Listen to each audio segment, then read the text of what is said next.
রোহিঙ্গারা যদি হাজার হাজার লক্ষ লক্ষ মানুষ যদি বাংলাদেশে থেকে খাইতে পারে, আর আমরা বাংলাদেশের নাগরিক হইয়া আমরা চাকরি পাইয়া চাকরি যদি জায়গা, এর থেকে দুঃখ আর কি থাকতে পারে?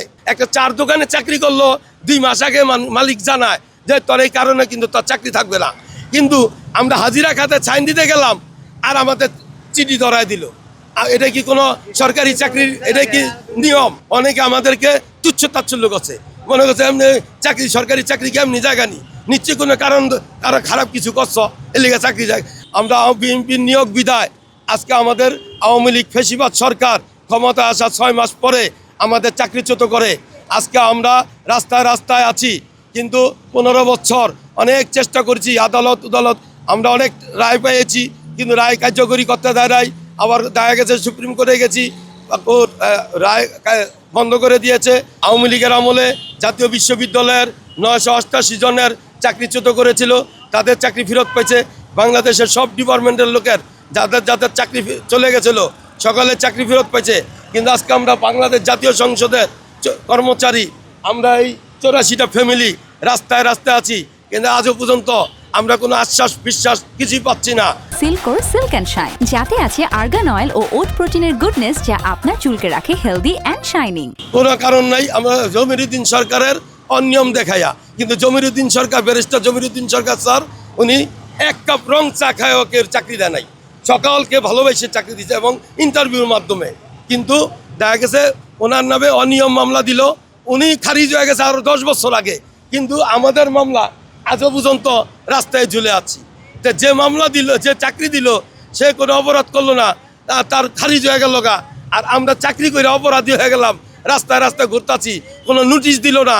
বিনা নোটিশে একটা 4 দোকানে চাকরি করলো, 2 মাস আগে মালিক জানায় যে তোর এই কারণে কিন্তু তোর চাকরি থাকবে না, কিন্তু আমরা হাজিরা খাতে সাইন দিতে গেলাম আর আমাদের চিঠি ধরায় দিল। আর এটা কি কোনো সরকারি চাকরির, এটা কি নিয়ম? সরকারি চাকরি আমরা জানি, সাধারণ মানুষ জানে যে হইতে যত কষ্ট, যাইতে তাতে ডবল কষ্ট। আজকে এই 15 বছর হাজার হাজার মানুষের কাছে সম্মুখীন হয়েছি, এই বেটা সরকারি চাকরি হলে তাদের চাকরি থাকে জায়গা নেই, চাকরি গেছে গে, মানে আমরা মানুষের কাছে মুখ দেখাতে পারি নাই। অনেকে আমাদেরকে তুচ্ছ তাচ্ছল্য করছে, মনে করছে এমনি চাকরি, সরকারি চাকরি কেমনি জায়গা নিশ্চয়ই কোনো কারণ কারো খারাপ কিছু করছো এর লিগে চাকরি যায়। আজকে আমরা মানুষের লোকে মুখও দায়িত্ব পাই। এখন বিএনপি ক্ষমতা আসার পরে সাধারণ মানুষ খালি জিগায়, ভাই কি খবর, চাকরি খবর কি ভাই, জয়েন কবে করবেন? এই মানে বলতে বলতে মানে লজ্জা লাগে, ছেলে মেয়েদের কাছে কথা বলতে পারি না। এই হলো আমাদের সবচেয়ে থেকে বড় কষ্টের বিষয়। আমরা মানুষের সাথে কথা বলতে গিয়েও যদি লজ্জা পাই, তাহলে একটা আর বেঁচে থাকার কোনো থাকে না। কিন্তু আজকে আমি মাননীয় প্রধানমন্ত্রীর কাছে অনুরোধ করছি, আমরা 84টা ফ্যামিলির পক্ষ থেকে আপনি আমাদেরকে চাকরি ফেরত দেন, বহাল করে দেন। আমরা নামাজ পড়া সব দোয়া করছি এবং দোয়া করব, আর আমাদের দোয়া করণ লাগবে না, আমাদের রুহ থেকে আপনি দোয়া অটোমেটিক আল্লাহর তরফ থেকেই আসবে। আপনি দয়া করে আমাদের চাকরি ফেরত দেন মাননীয় প্রধানমন্ত্রী। এই ছাড়া আমাদের আপনার কাছে জানাচ্ছি, আপনি আমাদের অভিভাবক, আপনি আগে আল্লাহ, বাংলাদেশের অভিভাবক, 18 কোটি মানুষের অভিভাবক আপনি।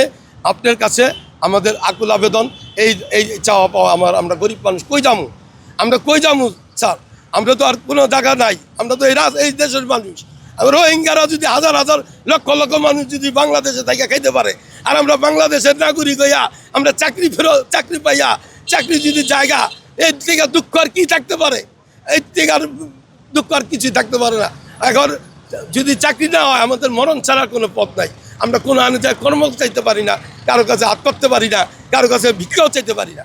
আমাদেরকে কারো কাছে যদি কই যে ভাই আমার 2000 টাকা আলো দাও, আমার কোর্টে যাইতেইব, মামলা চালাইতেইব, এই বেলা তোর 15 বছর গেছে, তোর বিএনপি ক্ষমতায় যে আবার তোর কি টাকা দিম, যা পরে আয়, এরকম তুচ্ছ তাচ্ছল্য করে। এর থেকে বাচ্চা টাকা না থাকা এক সমান কথা। এর লিগে মাননীয় প্রধানমন্ত্রী আপনার কাছে দেওয়ালে পিঠ থেকে গেছে, আপনার কাছে আছি, আপনি দয়া ভিক্ষা করে আমাদের 84টা ফ্যামিলির চাকরি বহাল করে দিবেন, এটাই আমাদের অনুরোধ।